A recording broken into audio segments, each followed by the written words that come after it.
नमस्कार दोस्तों। मैं जब भी नहाने जाती थी, ससुर वॉशरूम में घुस जाते और कहते कि बहू मैं वॉशरूम साफ़ कर देता हूँ, वरना तुम्हें बदबू आएगी। यह कहकर अंदर से कुंडी लगा लेते और 1 घंटे बाद पसीने में तर होकर बाहर आते। एक दिन मैंने बाथरूम में कैमरा लगा दिया। मेरे ससुर तो बाथरूम में 1 घंटे तक। मेरी शादी को अभी कुछ ही महीने हुए थे। मेरी शादी मेरे क्लास फेलो से हुई थी।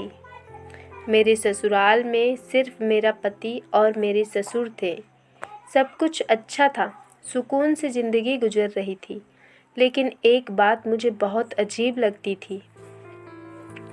मैं जब भी नहाने के लिए वॉशरूम में जाती, मेरे ससुर जाकर दरवाजे के सामने खड़े हो जाते और मुझसे कहते, बहू रानी रुको, मैं वॉशरूम साफ़ कर देता हूँ ताकि तुम्हें बदबू ना आए।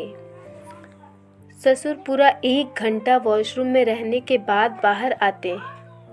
मैं तो हैरान थी कि मेरा ससुर मेरे लिए क्यों वॉशरूम साफ़ करता है। मुझे यह बात अक्सर परेशान करती थी, लेकिन मैंने इस बात का किसी से जिक्र नहीं किया था, क्योंकि मुझे इस घर में आए इतना कम वक्त हुआ था। एक दिन मैं घर के कामों से निपट कर कमरे में आ गई।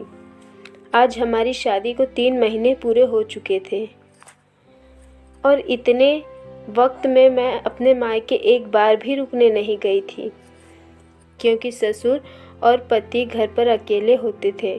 उनके खाने पीने और बाकी चीज़ों में मुश्किल ना हो, इसलिए मैं मायके रुकने नहीं जाती थी। आज माँ से फ़ोन पर बातें की तो दिल उदास हो गया था। उनकी बहुत याद आ रही थी। मैंने अभी माँ को बाय कहकर फ़ोन रखा ही था कि मेरे पति कमरे में दाखिल हुए। आप आ गए? मैंने आँखों में आंसू साफ करते हुए पूछा। क्या हो गया? सब ठीक है? तुम रो क्यों रही हो? मेरे पति ने हैरानी से मुझे देखते हुए पूछा। बस माँ की याद आ गई, मैंने नरम लहजे में कहा तो वो मुस्कुराए। अरे तो रोने वाली कौन सी बात है, आज चल लेते हैं आंटी से मिलने। उन्होंने मुस्कुराकर कहा, मैं अब रुकने जाऊंगी 2-4 दिन। मैंने मुंह बनाते हुए कहा, अच्छा बाबा चली जाना, अभी तो खाना दे दो मुझे, देर हो रही है, वापस काम पर अभी जाना है। मेरे पति ने कहा तो मैं मुस्कुराते हुए किचन में आ गई। वह दोपहर का खाना खाने घर आते थे, वरना खाना दुकान पर मंगवा लेते थे। मैं किचन में मैंने खाना गर्म किया और ट्रे में रखकर कमरे में चली गई। फिर हम दोनों ने साथ खाना खाया। उसके बाद मेरे पति काम पर वापस चले गए। कुछ देर बाद ही मेरे ससुर घर आ गए थे। मैं सुबह सवेरे के वक्त उठती थी, फिर 8 बजे अपने पति ससुर का नाश्ता बनाती। उसके बाद ससुर नाश्ता करके बाहर चले जाते थे तो शाम में आते। बाथरूम हमारे घर में ससुर के कमरे में था। वह जब जाते तो कमरे को ताला लगा कर जाते थे और शाम में ही आते थे। मैंने अक्सर अपने पति से कहा था कि घर में एक ही वॉशरूम है, वह भी ससुर के कमरे में, जिस पर वहाँ ताला लगा देते हैं। मुझे बहुत परेशानी होती है। तो मेरे पति ने कहा वह एक वॉशरूम और बनवा देंगे कुछ दिनों में, जब तक ऐसे ही गुजर बसर करना।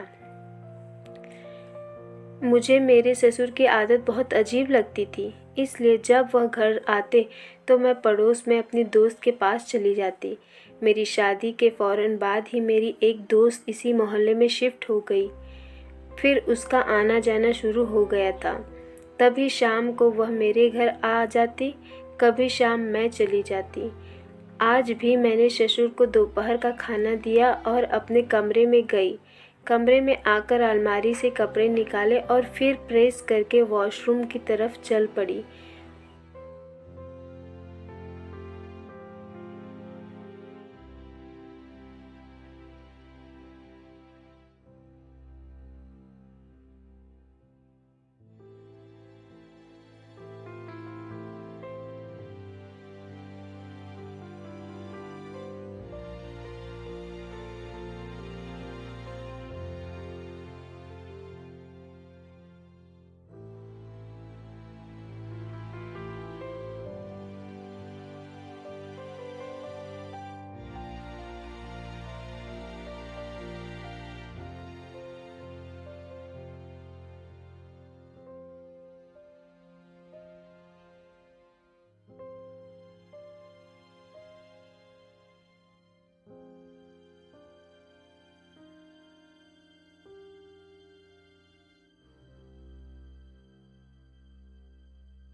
यह लीजिए चाय, मैंने चाय की ट्रे उन्हें देते हुए कहा। चाय तो अच्छी है, मेरे पति ने चाय पीते हुए कहा। अच्छा इधर बैठो, मेरी बात सुनो, मेरे पति ने मुझे अपने पास बैठाते हुए कहा। बोले सुन रही हो, मैं काम के सिलसिले में 2 दिन के लिए शहर से बाहर जा रहा हूँ। मेरे पति ने मुझे बताया 2 दिन मैं नहीं रहूँगी अकेली, 2 दिन आपके बगैर। मैंने हैरत से उन्हें देखा और फिर मुंह बनाते हुए साफ इनकार कर दिया। काम है बाबा, जाना तो पड़ेगा मुझे। और अकेली क्यों होंगी, बाबा भी तो हैं घर पर मेरे, पति ने मुझे समझाते हुए कहा। मैं पागल लग रही हूँ आपको, जो आपके बाबा के साथ 2 दिन घर में अकेली रहूँ। मुझे तो सुनते ही जैसे सदमा हो गया था। अब ऐसे तो नहीं कहो, वक्त के साथ साथ उनमें गुस्सा आ गया है। वैसे दिल के बहुत अच्छे हैं मेरे बाबा, मेरे पति ने बुरा मानते हुए कहा। उनके गुस्से का थोड़ी कह रही हूँ, मैं तो कह रही हूँ मुझे आपके बाबा थोड़े थोड़े अजीब लगते हैं। मैंने राजदारी वाले अंदाज में उनके कान के पास कहा तो मेरे पति ने हैरत से मुझे देखा। ऊपर वाले का डर करो, लड़की कैसी बातें कर रही। मेरा यकीन करो, अब मैंने मुंह बनाते हुए कहा और अपना चाय का कप उठाया और सोफे पर बैठ गई। अच्छा तुम सही कह रही होंगी, लेकिन अभी तुम मेरे बाबा को सही से जान नहीं सकी हो, तभी ऐसी बातें कर रही हो। वक्त के साथ साथ तुम्हारा राय बदल जाएगा। और फिलहाल ऐसे करते हैं कि तुम अपनी माँ के घर चली जाओ। आज तुम कह भी रही थी न कि तुम्हें अपने घर की याद आ रही है। इस तरह दोनों के मसले हल हो जाएंगे। मेरे पति ने मुझे प्यार से समझाते हुए अपनी राय बताई। मुझे भी यह राय पसंद आई थी, इसलिए मैं मान गई और जल्दी से अपनी तैयारी करने लगी। इतना बड़ा बैग 1-2 दिन के लिए जाने को कहा है, 2 महीने के लिए नहीं। मेरे पति ने हैरानी से मुझे बैग में सामान रखते हुए देखकर कहा, अरे तो 2-3 दिन के लिए ही जा रही हूँ। और लड़कियाँ जब शादी के बाद मायके जाती हैं तो अपने बड़े बैग भी लेकर जाती हैं, आप लोगों की तरह नहीं कि एक सूट में 2 दिन गुजार दूँ। अच्छा ठीक है बाबा, लड़ो नहीं, चलो तुम तैयार हो जाओ, मैं तुम्हें छोड़ आऊँगा। मेरे पति ने अपनी चाबियाँ और वॉलेट उठाया और दरवाजे की तरफ चल दिए। वैसे मैंने भी बैग को चैन लगाई और उनके पीछे ही आ गई थी। सारे रास्ते मैं और वह उदास रहे थे, बल्कि उनसे ज़्यादा मैं उदास थी। मैं उनका हाथ पकड़कर बैठी थी। मुझे अपने पति से बेहद प्यार था। ना जाने क्यों मेरा दिल नहीं कह रहा था कि वह मुझसे दूर जाए। मैंने उनको हल्के से पुकारा। वह सामने देखकर ड्राइविंग कर रहे थे। मेरी बात का उन्होंने हाँ में जवाब दिया। मेरा दिल नहीं कह रहा था कि आप जाएं। ना जाने क्यों मुझे अजीब सा डर लग रहा था। मैंने अपने दिल की बात उनसे जाहिर कर दी। मेरा जो हाथ उनके हाथ में था, उन्होंने ज़ोर से पकड़कर दबा दिया और कहा कि फ़िक्र मत करो, 2 दिन की तो बात है, फ़ौरन वापस आ जाऊंगा। अपनी बात कहकर उन्होंने गाड़ी रोक दी, क्योंकि मेरी माँ का घर आ चुका था। गाड़ी रुकते ही मैं अपना बैग पकड़कर गाड़ी से उतरी और उन्हें अलविदा कह दिया। मेरे अंदर जाते ही वह गाड़ी जल्दी से भगाकर ले गए थे। मैं अंदर आई तो माँ मुझे देखकर हैरान हुई, क्योंकि अभी पिछले कुछ दिनों में मैं चक्कर लगाकर गई थी। उन्होंने मुझे आने की वजह पूछी तो मैंने बता दिया कि मेरे पति 2 दिन के लिए काम के सिलसिले में शहर से बाहर गए हैं। मेरे जवाब से उन्हें कुछ तसल्ली हुई, क्योंकि खाने का वक्त था। इस वजह से फिर मैं और माँ ने मिलकर खाना खाया। भाई वगैरह तो इस वक्त काम पर गए थे, इस वजह से घर में हम अकेले ही थे। खाना खाने के बाद माँ चाय बना ली। हम दोनों माँ बेटी बैठकर चाय पी रहे थे। मेरे दिमाग में मेरे ससुर की बात आई। मैंने सोचा कि मैं अपने ससुर की अजीबोगरीब हरकत अपनी माँ से भी शेयर करूं। माँ, आपको मेरे ससुर कैसे लगते हैं? अचानक ही चाय की सिप लेते हुए मैंने अपनी माँ से पूछा। मेरे अजीबोगरीब सवाल पर मेरी माँ ने मुझे जरा घूर कर देखा, लेकिन फिर खुद को संभाल कर बोली, अच्छे इंसान हैं, देखभाल करने वाले हैं, क्यों, तुम ऐसा क्यों पूछ रही हो? मेरी माँ ने मुझे अजीब सी नज़रों से देखते हुए जवाब दिया, वह माँ, मुझे वह कुछ ठीक नहीं लगता। मैंने अपना गला साफ करते हुए कहा, क्या ठीक नहीं लगता, सब तो ठीक है ना? मेरे जवाब पर उनको शक पैदा हुआ कि आखिर क्या बात है जो मैं ऐसे बोल रही हूँ। वह सब तो ठीक है माँ, कोई ऐसी बात नहीं है, लेकिन एक बात बहुत अजीब सी है। वह यह है कि मैं जब भी वॉशरूम में नहाने के लिए जाती हूँ, मेरे ससुर मेरे नहाने से पहले वॉशरूम में जाते हैं और कहते हैं कि वॉशरूम साफ़ करने आए हैं, लेकिन वह पूरे 1 घंटे बाद वॉशरूम साफ़ करके निकलते हैं। मुझे पता नहीं क्यों, मुझे उनकी यह आदत बहुत अजीब लगती है। क्यों लगता है जैसे वह कुछ छुपा रहे हैं। मैं अपने शक का इजहार अपनी माँ से कर रही थी तो उन्होंने मुझे बुरी तरह डांट दिया। तुम्हारा दिमाग तो खराब नहीं है? ससुर बाप के बराबर होता है और तुम अपने बाप के बारे में कैसी बातें कर रही हो? तुम्हारे ससुर एक अच्छे इंसान हैं। जहाँ तक मैंने नोटिस किया है, वह मुझे काफ़ी अच्छे आदमी लगे हैं।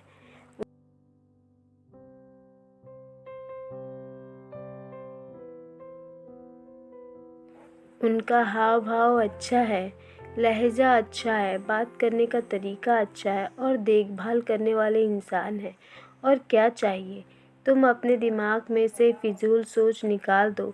फिजूल के ड्रामे देख देख कर तुम्हारा दिमाग खराब हो गया है और कोई बात नहीं है। मेरी माँ ने मुझे बुरी तरह डांट दिया था कि आगे से मैं कुछ बोल ही ना सकूं। इस बात में तो कोई शंका नहीं था कि वह वाकई बहुत अच्छे इंसान थे, लेकिन सिर्फ उनकी एक यही हरकत थोड़ी अजीब सी थी।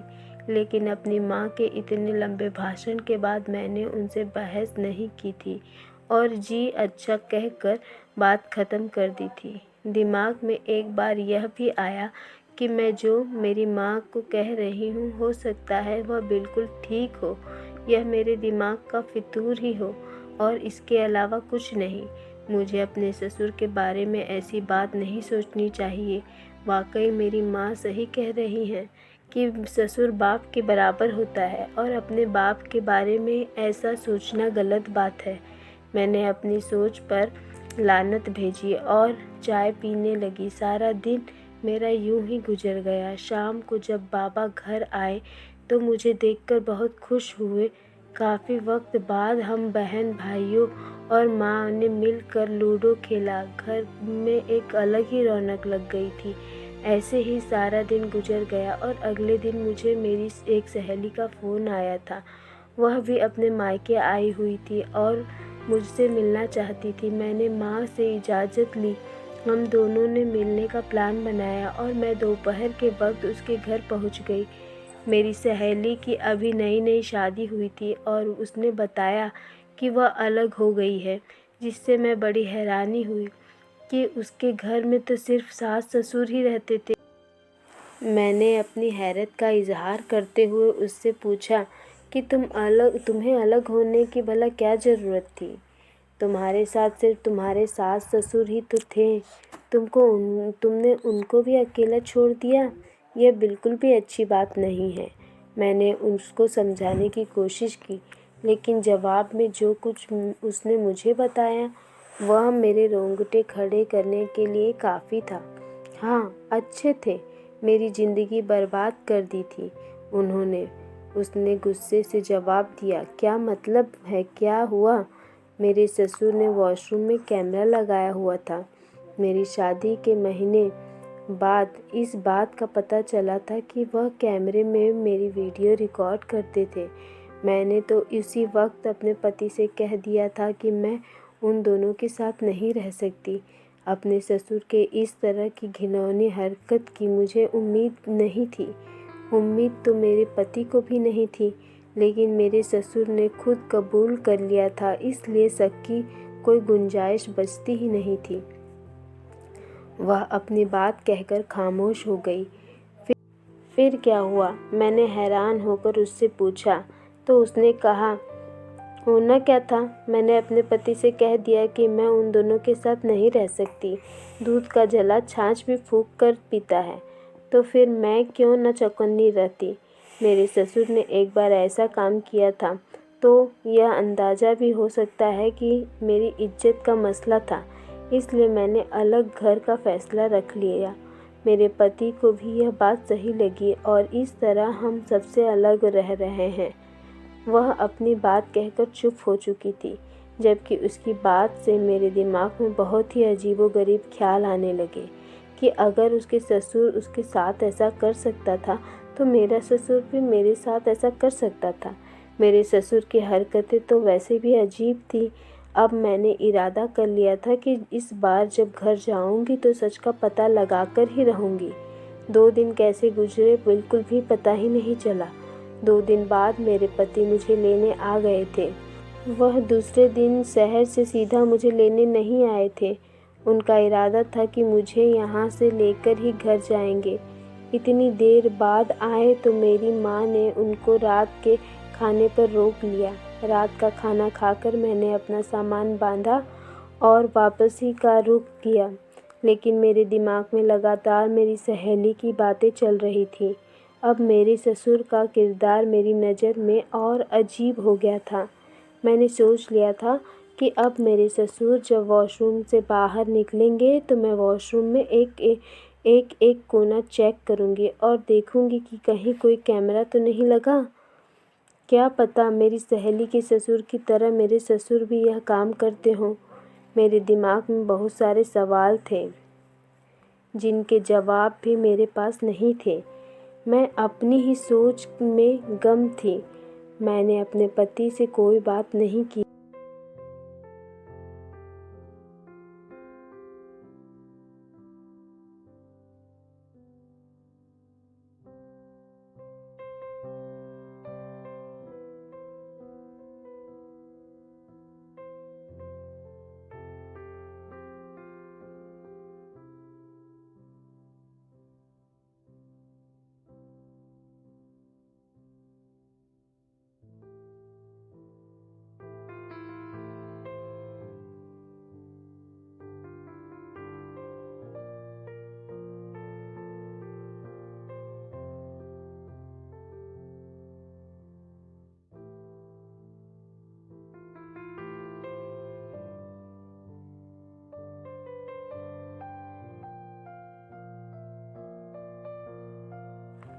नहीं, ऐसा कुछ नहीं है। आप आ जाइए गाड़ी पार्क करके। मैं आपके लिए एक अच्छी सी चाय बनाती हूँ। मैंने अपना और उनका ध्यान बटाना चाहा। हम अंदर आ गए। मैंने उनके लिए चाय बनाई और रात में हमने ढेर सारी बातें की। बातें करते करते ना जाने कब मेरी आँख लग गई। सुबह उठी तो 10 बज चुके थे। मेरे पति जा चुके थे। उसको देखकर मैंने बेड से छलांग लगाई और जल्दी से मुंह हाथ धोकर किचन की तरफ बढ़ी। किचन में नाश्ते के बर्तन पड़े और इस बात का सबूत है कि आज मेरे पति ने अपने और मेरे ससुर के लिए नाश्ता खुद बनाया है। मेरे पति को पता था कि मैं रात में थक कर सो गई, इसलिए उन्होंने मुझे सुबह नहीं जगाया था। उनके इस तरह करने पर मुझे उन पर टूटकर प्यार आने लगा। मैंने एक नज़र किचन की तरफ देखा और उसकी हालत को संवारने में लग गई। नाश्ते में से निपट कर मैं सफाई कर रही थी। जब नहाने के लिए वॉशरूम में जाने लगी तो हर दिन के मुताबिक मेरे ससुर आ गए और कहने लगे कि वह पहले सफाई कर देते हैं, फिर उसके बाद मैं चली जाऊं नहाने, ताकि मुझे बदबू ना आए। अपने ससुर की हरकतों से मुझे अपनी सहेली की बात याद आ गई और मैंने सोच लिया कि उनके निकलते ही मैं वॉशरूम चेक करूंगी। पूरे घंटे बाद मेरे ससुर वॉशरूम से बाहर निकले और कहने लगे कि बहू रानी, अब तुम नहा सकती हो। मैंने वॉशरूम अच्छे से साफ़ कर दिया है। मैंने मुस्कुराकर उनका शुक्रिया अदा किया, लेकिन मैं उनके जाने के बाद फ़ौरन वॉशरूम का एक एक कोना छान मारा। अच्छी तरह से चेक करने के बावजूद मुझे वहाँ से कुछ नहीं मिला था। वहाँ कोई कैमरा नहीं था। अब मुझे परेशानी होने लगी थी कि ऐसा क्या है इस वॉशरूम में कि मेरे ससुर हर बार इधर आते थे। मैंने सोच लिया कि अगली बार मैं इसमें कैमरे लगा कर देखूंगी कि वह क्या करते हैं। यह सोचकर नहाने लगी। 2 दिन यूं ही गुजर गए। इस दिन मुझे फिर से नहाना था, लेकिन नहाने जाने के पहले मैं एक बार वॉशरूम में गई और वहाँ साइड पर कैमरा ऐसे सेट कर दिया कि वह किसी को भी नज़र नहीं आ रहा था, लेकिन फिर भी वह सब कुछ कैप्चर कर रहा था। अपनी कार्यवाही पर यकीन कर मैं बाहर निकली और नहाने का सामान इकट्ठा करके नहाने के लिए वॉशरूम की तरफ बढ़ी। अभी मैं वॉशरूम की तरफ जाने ही वाली थी, फिर रोज़ के मुताबिक मेरे ससुर फिर से आए और कहने लगे कि मैं साफ़ कर देता हूँ। मैंने मुस्कुराकर उनको इजाज़त दे दी और उनके अंदर जाने के बाद उनके बाहर आने का इंतज़ार करने लगी। 1 घंटे बाद मेरे ससुर आए तो उनका शुक्रिया कहकर मैं फ़ौरन बाथरूम की तरफ बढ़ी। आज मैं जानने के लिए बेताब थी कि आखिर मेरे ससुर ऐसा क्या करते हैं वॉशरूम में। यह सब सोच सोच कर मेरी रातों की नींद उड़ी हुई थी, लेकिन आज मुझे सच पता लग जाना था। वॉशरूम में जाते ही मैंने फ़ौरन यह सारी चीज़ साइड पर रखी और चीज़ के पीछे छुपा हुआ कैमरे को निकाल कर जैसे ही मैंने वीडियो देखी और जो कुछ इस वीडियो में देखा तो मैं हैरान रह गई। जहाँ पर शॉवर था उसके पीछे जो टाइल्स लगी हुई थी, लेकिन उन टाइल्स को निकाल कर कोई रास्ता बनता था। वीडियो में उससे ज़्यादा और कुछ नहीं देख पाई थी। अब मुझे ताज्जुब होने लगा था कि उन टाइल्स के नीचे क्या है। मैंने फ़ौरन से दरवाजे को अच्छी तरह से बंद किया और जैसे ही वीडियो में मेरे ससुर कर रहे थे वैसे ही करके मैंने टाइल्स को हटाया और तो नीचे सीढ़ियाँ थी जो कि शायद किसी कमरे को जाती थी। मैं वह सीढ़ियाँ उतरकर जब नीचे आई तो देखकर हैरान रह गई कि वहाँ पर बहुत सारे बच्चे थे जो कि बड़े सहम कर बैठे हुए थे। बेचारों की हालत बदतर थी, पसीने से बुरा हाल था। उन सबके मुंह पर टेप लगा हुआ था। मेरे ससुर मेरे नहाने से पहले वॉशरूम इसलिए आते थे कि वह सब बच्चों का मुंह बंद करके जाते थे, कहीं मुझे उन बच्चों की आवाज़ ना आ जाए। उन बच्चों के पास जाकर मैंने उन्हें प्यार किया और पूछा कि बात क्या है। तब मुझे मालूम हुआ कि उनको मेरे ससुर ने यहाँ कैद करके रखा हुआ है। मैंने उन बच्चों को दिलासा दिया और सीढ़ियों से उतरकर फ़ौरन वॉशरूम में आ गई। वॉशरूम में आकर मैंने वैसे ही टाइल सेट कर दी और शॉवर ऑन कर दिया। मेरा नहाने को दिल नहीं कर रहा था, लेकिन अपने ससुर को दिखाने के लिए मुझे यह सब करना था। मैंने अपने बाल गीले कर लिए और बाहर आ गई। अब मुझे अपने ससुर से डर लग रहा था, लेकिन मुझे अपने पति के आने का इंतज़ार करना था। रात को मेरे पति आए तो मैंने उनको खाना दिया और फिर अपने ससुर के कमरे में जाने का इंतज़ार करने लगी। जैसे ही वह कमरे में गए मैंने अपने पति को ही वह वीडियो दिखाई, जिसको देखकर वह खुद भी हैरान हो गए। मैंने उन्हें बताया कि मैंने नीचे क्या देखा। मेरी बात सुनकर वह भी हैरान हो गए थे। उनको यकीन दिलाने के लिए मैंने उन्हें फिर से इस तहखाना में ले गई। अपनी आँखों से सब देखकर वह हैरान थे कि उनका बाप सारी ज़िंदगी क्या करता रहता है। ऊपर आकर हम दोनों काँप रहे थे कि अब क्या करें। फिर मेरे पति ने एक हिम्मत वाला फ़ैसला लिया और पुलिस को रिपोर्ट कर दी। सबूत के तौर पर हमारे पास वीडियो भी थी। हमने वही पुलिस को दिखा दी। मेरे ससुर को फ़ौरन गिरफ्तार कर लिया गया था और हमें यह बाद में मालूम हुआ कि इस तरह न जाने कितने बच्चे किडनैप किए जाते थे। वह कब से इस बंदे की तलाश में थे अपने बाप को जेल जाता हुआ देखकर मेरे पति की आंखें भर आई। फिर मैंने उनका हौसला बढ़ाया और कहा उन्होंने सच का साथ दिया है। आज इस बात को 2 साल का वक्त गुजर चुका है।